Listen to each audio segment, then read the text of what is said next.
BMTC ಚಾಲಕರ ಮೇಲೆ ಹಲ್ಲೆಗೆ ಯತ್ನಿಸ್ತಾ ಇರುವಂತಹ ಪ್ರಕರಣಗಳು ಮತ್ತೆ ಮತ್ತೆ ದಾಖಲಿಸ್ತಾ ಇದೆ, ಮರುಕಳಿಸ್ತಾ ಇದೆ. ಈಗಲೂ ಕೂಡ ನೋಡಿ, ಬೈಕ್ ಸವಾರನಿಗೆ ದಾರಿ ಬಿಡಲಿಲ್ಲ ಅಂತ ಗಲಾಟೆಯನ್ನ ತೆಗೆದು ಕಾರ್ಪೊರೇಷನ್ ಸರ್ಕಲ್ ಸಿಗ್ನಲ್ ಬಳಿ ಹಲ್ಲೆಗೆ ಯತ್ನಿಸಲಾಗಿದೆ. ಬಸ್ ಮುಂದನೆ ವಾಹನವನ್ನ ಹಾಕಿ ಗಲಾಟೆಯನ್ನ ವ್ಯಕ್ತಿಯೊಬ್ಬ ಮಾಡಿದ್ದಾನೆ, ಮಿಸ್ಚೀಫ್ ಮಾಡಿದ್ದಾನೆ. ತಾವರೆಕೆರೆಯಿಂದ ಮೆಜೆಸ್ಟಿಕ್ ಕಡೆಗೆ ಬಸ್ ಹೊರಟಿರುತ್ತೆ. ಕಳೆದ 3 ತಿಂಗಳಲ್ಲಿ ಇದು ಸೇರಿದ್ರೆ 10ನೇ ಹಲ್ಲೆಗೆ ಯತ್ನದ ಪ್ರಕರಣ ಆಗ್ತಾ ಇದೆ.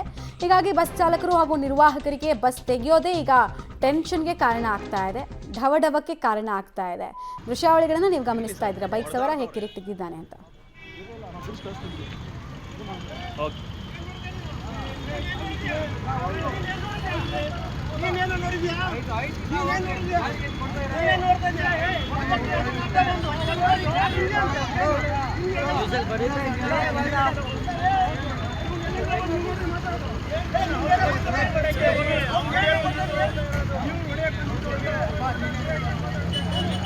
ನನ್ನ ಕೆಲಸನೇ ಅದು, ಅದಕ್ಕೆ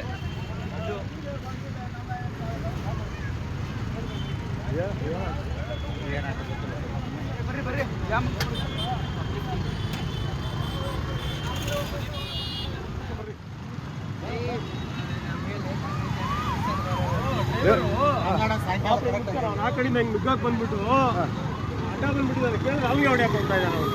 ಅದಕ್ಕೆ ಸಮಾಧಾನ ಮಾಡಿ, ಅಯ್ಯೋ ಆಗಿದ್ದಾಯ್ತಲ್ಲ ಹೋಗಪ್ಪ ಅಂತ ಹೇಳ್ತಾರೆ. ಏನು ಮಾಡ್ತೀವಿ ಜನ. ಡೀಟೇಲ್ಸ್ ಕೊಡ್ತಾರೆ. ನೇರ ಸಂಪರ್ಕದಲ್ಲಿ ಜಾಯ್ನ್ ಆಗ್ತಾ ಇದ್ದಾರೆ ಮಾದೇಶ್. ಹಲ್ಲೆ ಮಾಡೋದಕ್ಕೆ ಯತ್ನಿಸಿದಂತಹ ವ್ಯಕ್ತಿ ಯಾರು, ಯಾವ ಕಾರಣಕ್ಕೋಸ್ಕರ ಇಲ್ಲಿ ಗಲಾಟೆ ಆಯಿತು, ಸ್ಟೇಷನ್ ಮೆಟ್ಟಿಲು ಹತ್ತುವಂತಹ ಸಾಧ್ಯತೆ ಈ ಪ್ರಕರಣ ಏನಾದರೂ ಇದೆಯಾ, ಏನೇನು ಮಾಹಿತಿ ಇದೆ?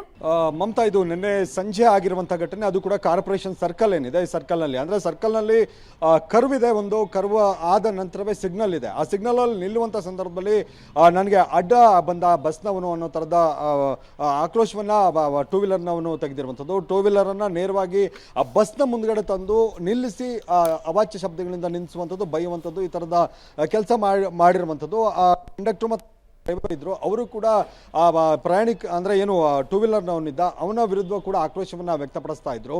ಒಟ್ಟಾರೆ ಇದು 10ನೇ ಪ್ರಕರಣ, ಅಂದರೆ ಕಳೆದ 3 ತಿಂಗಳಲ್ಲಿ 10ನೇ ಪ್ರಕರಣ ಈ ರೀತಿ ನಡೀತಾ ಇರುವಂಥದ್ದು. ಇದು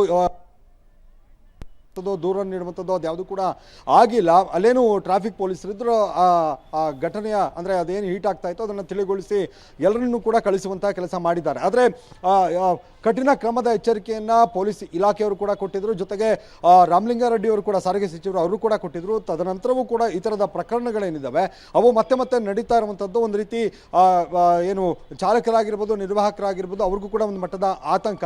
ಇಲ್ಲಿ ಯಾರ್ದು ತಪ್ಪು ಅನ್ನುವಂಥದ್ದು ತನಿಖೆ ನಂತರ ಗೊತ್ತಾಗಬೇಕಾಗತ್ತೆ. ಯಾಕಂದರೆ ಅದು ಹೇಳೋದಕ್ಕಾಗಲ್ಲ. ಅಂದರೆ ಇವರು ವರ್ಷನ ಹೇಳ್ತಾರೆ, ಚಾಲಕರು ನಿರ್ವಾಹಕರು ಅವರು ವರ್ಷನ ಹೇಳ್ತಿದ್ದಾರೆ. ಅದರಿಂದಾಗಿ ಈಗ ಅವರಿಗೆ ಅಂದರೆ ಏನು ಚಾಲಕರು ನಿರ್ವಾಹಕರು ಇರ್ತಾರೆ ಅವರಿಗೆ ಒಂದು ರೀತಿ ಕೌನ್ಸಿಲಿಂಗ್ ಅನ್ನ ಕೊಡುವಂಥ ಕೆಲಸಕ್ಕೂ ಕೂಡ ಈಗ ಸಾರಿಗೆ ಇಲಾಖೆ ಮುಂದಾಗ್ತಾ ಇರುವಂಥದ್ದು. ಮುಂದಿನ ದಿನಗಳಲ್ಲಿ ಕೌನ್ಸಿಲಿಂಗ್ ಕೊಡುವಂಥದ್ದು, ಅಂದರೆ ಪ್ರಯಾಣಿಕರ ಜೊತೆಗೆ ಅಥವಾ ಟೂ ವೀಲರ್ನವರು ಸಾರ್ವಜನಿಕರ ಜೊತೆಗೆ ಯಾವ ರೀತಿಯಾಗಿ ನಡೆದುಕೊಳ್ಬೇಕು, ಕೋಪ ಮಾಡ್ಕೊಳ್ಳದೆ ಯಾವ ರೀತಿಯಾಗಿ ಅವರನ್ನ ಸಮಾಧಾನ ಮಾಡಬೇಕು ಅನ್ನೋ ಥರದ ಕೌನ್ಸಿಲಿಂಗ್ ಅನ್ನು ಕೊಡೋದಕ್ಕೂ ಕೂಡ ಮುಂದಾಗ್ತಾ ಇರುವಂಥದ್ದು. ಜೊತೆಗೆ ಈ ಸಾರ್ವಜನಿಕರು ಕೂಡ ಏಕಾಏಕಿ ಹಲ್ಲೆಗೆ ಮುಂದಾಗುವಂಥದ್ದು ನಿಲ್ಲಿಸಬೇಕಾಗತ್ತೆ. ಮಮತಾ, ಧನ್ಯವಾದ ಮಾದೇಶ್, ತಮ್ಮೆಲ್ಲ ಮಾಹಿತಿಗಾಗಿ.